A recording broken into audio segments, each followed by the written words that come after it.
temple of the Holy Spirit. Why do we say that? Because we believe as Christians that Jesus saves us and that he sent his Spirit to dwell inside of us. So we become the temple of the Spirit of God. The question then is, how are you caring for the temple of God?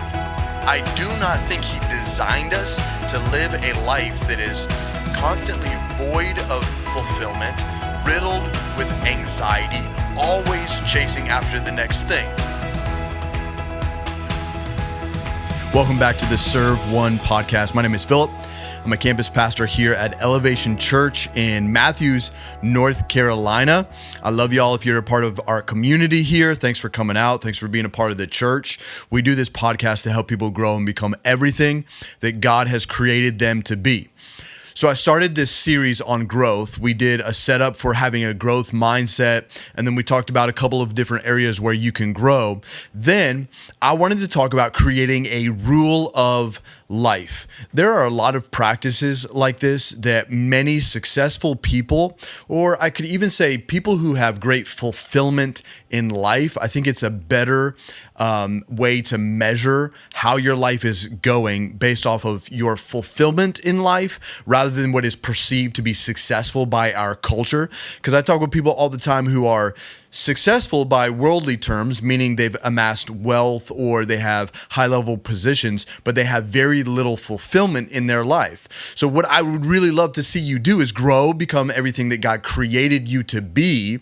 And the thing about it is, I do not think that while God has given us work to do, while I believe God wants us to hustle and accomplish things for him and chase after those things and be productive, I think that's what he wants for us to be productive in life. I do not think he designed us to live a life that is constantly void of fulfillment, riddled with anxiety, always chasing after the next thing. So there are different tools that people use throughout history, and one of those is a rule of life. This is just telling your life what it does on a regular basis. You've taken the time to sit down and say, okay, what do I want to be known for, and what do I need to do? What are the actions that allow me to accomplish that? So I broke down my 5 F's for you. I'm going to restate them in each of these podcasts, but that is how do you grow in your faith, your family, your fitness, your finances, and your future. And I'm breaking each of those down over the course of 5 weeks here. We've already talked about your faith and your family. Today, I want to talk about growing your fitness. I want you to grow your level of fitness. And this is something that I have always been passionate about. Let me tell you something. When I was probably 8 years old, I got my first weight set. It was like a curl bar that I got for Christmas that had 2 plastic 8-pound weights and then 2 plastic 5-pound weights. And very, very early on, I started doing forms of exercise. In fact, it wouldn't be too much longer, seriously, at the age of 8 or 9, that what I did for fitness was I tied all of the bicycles that my family had. Now, mind you, it's my parents, plus I have 5 siblings. We all have bikes. So I tied together 8 bikes with a rope and whatever else I could get my hands on. I throw the rope over top of a swing set that we have at our house, and I started lifting it up. Just over and over and over. Repetition. So at the age of 8 or 9 years old, I am already in this space where somehow I have a value of fitness, a value of growing stronger, a value of bettering myself and being the best version of who I am. So working out has come naturally for me. Let me tell you another piece that I discovered about myself. When I was younger, I struggled with a lot of anger, mostly anger towards myself. If I ever played group sports or team sports, if we lost, I would get very, very frustrated and angry, mostly at my own performance. In fact, I've talked about this previously. I remember playing pickup basketball, and that evening I would try and go home and go to sleep.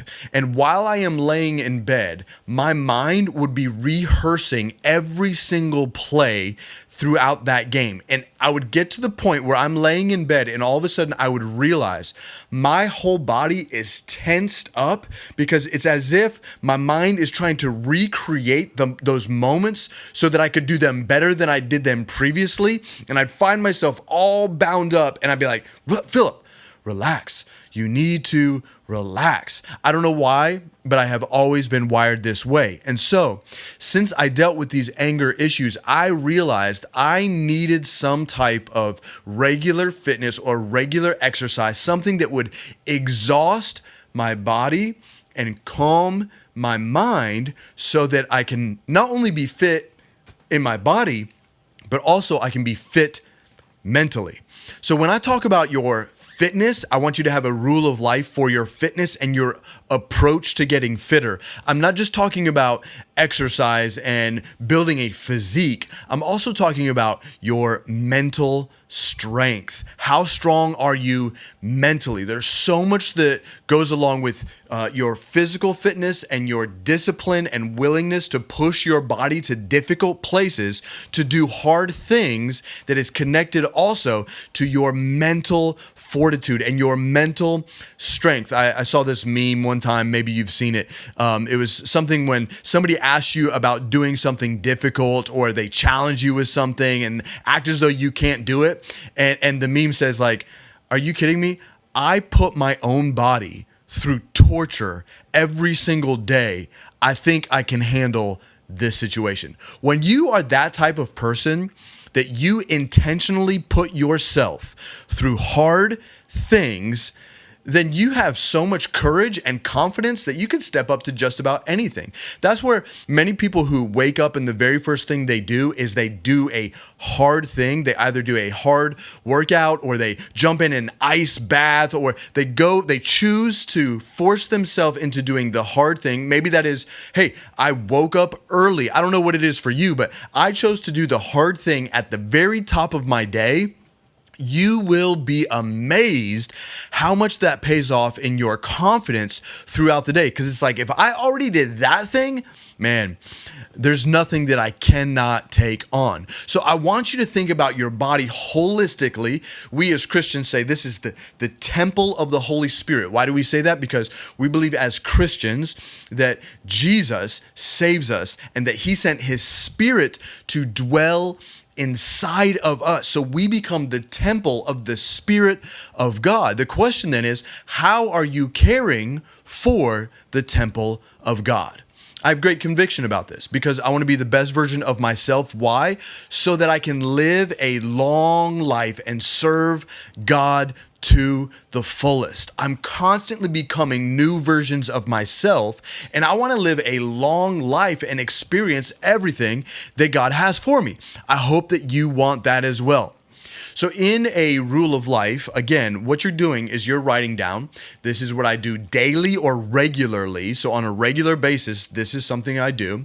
What do I do on a weekly basis? What do I do on a monthly basis? What do I do on a quarterly or semi-annual basis? And then what do I need to do on an annual basis? So let me just break this down for you very, very, very quickly, and you can kind of fill in the blanks. It's important that you do all of these things because you're thinking about a holistic version of who you are. You want to be healthy holistically.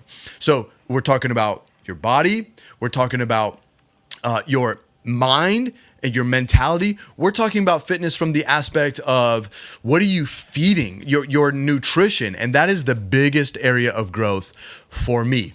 Because I work out so much, it's easy for me to get away with eating things that aren't necessarily healthy for me. And I can maintain a certain level of weight without I'm going to say without too much effort, but on the other side of that, since I participate in triathlon, I'm out every week doing very long workouts, logging a lot of miles, either swimming or biking or running. And so I work out a lot, and so I can eat whatever I want.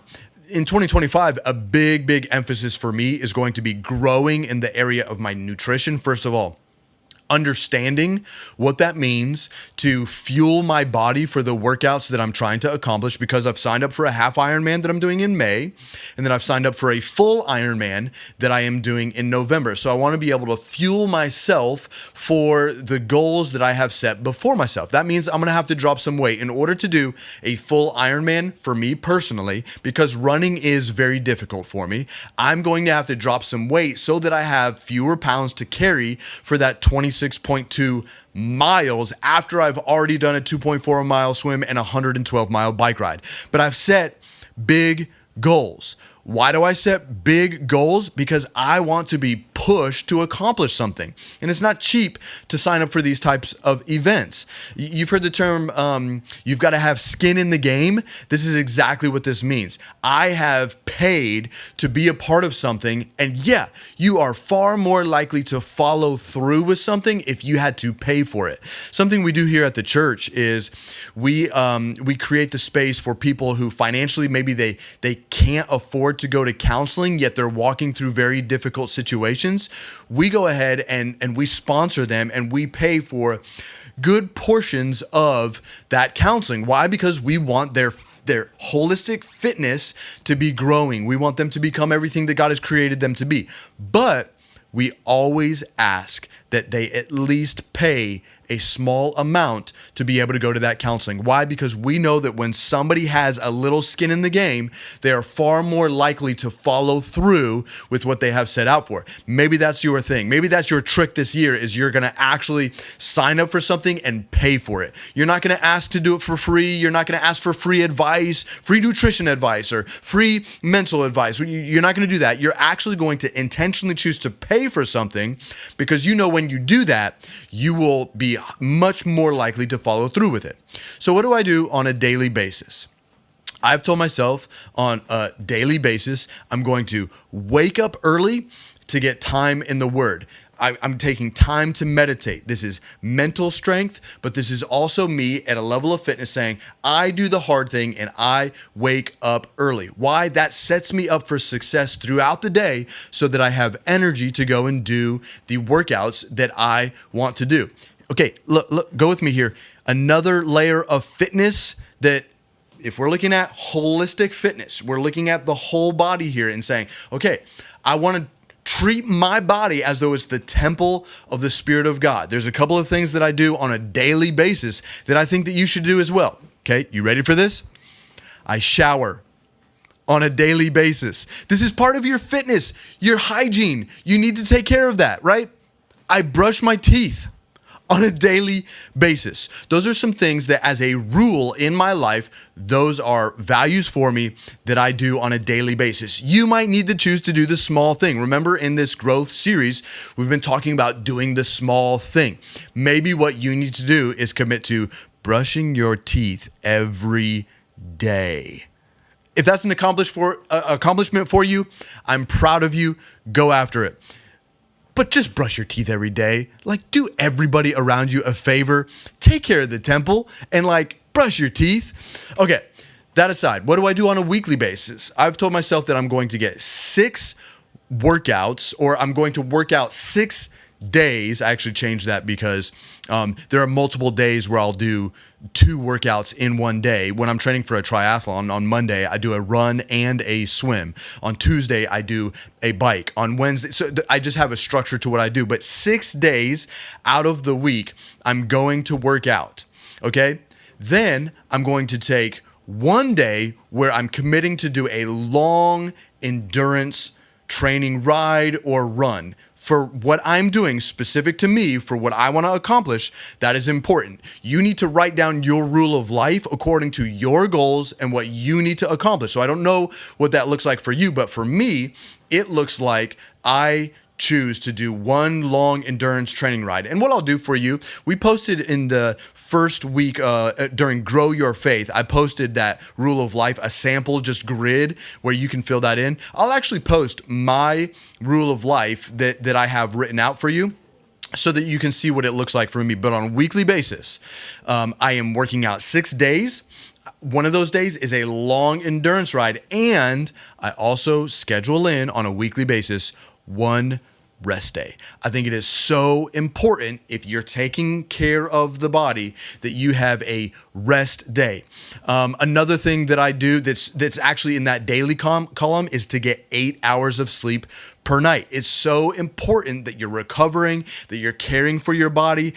When you're operating off of much less sleep than that, you're not thinking clearly. And I'm not saying that everybody needs 8 hours. Everybody needs to determine how much they need in order to get the proper rest that they need. For me, that kind of comes down to having that 7 to 8 hours of sleep per night. That's what I'm shooting for. That's what I want to accomplish on a regular basis. Couple of other big picture things that I think you should have on your fitness rule of life that are very important to having holistic health, okay, is one, I have an annual physical. I think it's so important that annually you go and get that checkup. If you are not doing that, that is something that you need to do. I have a semi-annual dentist appointment that I go to. Those things are so important. So, okay, look. You may not be the type of person that loves to work out at the same level that I do, but there are still things that you need to do in order to prioritize holistic health, have a high level of fitness, so that you can be there for your spouse later in life, and you can be there for your family later in life, and you can accomplish the goals that you have set out to accomplish. I think that people that prioritize their health and they live this lifestyle of, oh man, I am a healthy person and I'm growing. Maybe there's a area of my life right now that I haven't quite accomplished that yet, but I'm growing this area. I'm going to tackle that in 2025. I'm going to write it down and I'm going to actually follow this rule of life. You will live a much more fulfilled life because you're accomplishing what God has called you to accomplish, and you're becoming what God has called you to become. This year, as I set out to set a PR for my half Ironman, I was more proud that in the 4-month build leading up to the half Ironman, I was the most disciplined in my training that I have ever been. I hit my workouts, not every single one of them, but I more consistently hit my workouts in the months leading up to that. It resulted in a 7-minute personal best. Super proud of that. Super pumped. I'm proud of the process. The piece of it that I know I need to grow in is that nutrition piece. 2025 is going to have a focus on me making sure that I am consuming what fuels my body rather than just whatever I want to eat in the moment. Choose to live a fit life so that you can be everything that God called you to be. I love y'all. Share this with somebody. Talk with somebody about it. Bring them in on your processes. Bring them in on what it is that you're trying to accomplish and become the person that God has created you to be. And I look forward to hearing how God is working in your life through this podcast.